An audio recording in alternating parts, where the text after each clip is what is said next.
For the Anatomy of a River project, there's really two main parts to it.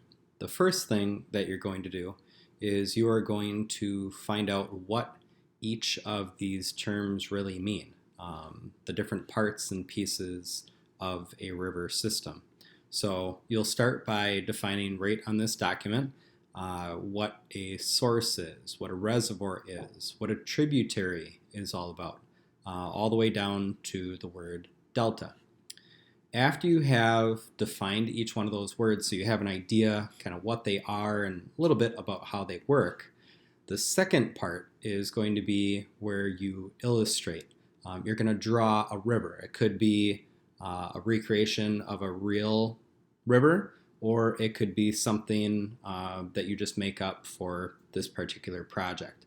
And what you're going to be doing is you are going to be drawing all of these different river parts and pieces, and you are going to be labeling them on a large sheet of paper. We'll be providing an 11 by 17 sheet of paper to you. If you have something bigger or similar that you'd like to use, you can definitely do that as well. The big thing here is that you are showing that you know what these different parts look like and where they would be located in a river system.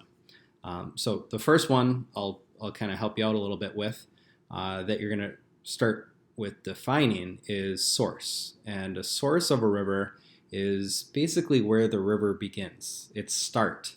Another word for source is called headwaters, but they mean pretty much the same thing. It's where a river kind of gets its beginning, where it really forms into a river, and then all the parts and pieces that are connected to it come after that beginning. So I have a little map here of the Wisconsin River. So if this were part of my diagram drawing, I would mark the source right up here. For the Wisconsin River, it's at a place called Lac Vieux des Erts, and this is where the Wisconsin River begins. And then it flows south all the way down here and then west until it meets and connects with the Mississippi River. But that's basically what you're doing. So hopefully you can create a diagram where you can have all of these words illustrated on it, so you don't have to have like one picture for source and then a different picture for reservoir and a different picture for tributary. You can kind of combine them all, which is what we're hoping, where you can see it's all part of a continuous river system. So again, part one is define so that you know what these different parts and pieces are.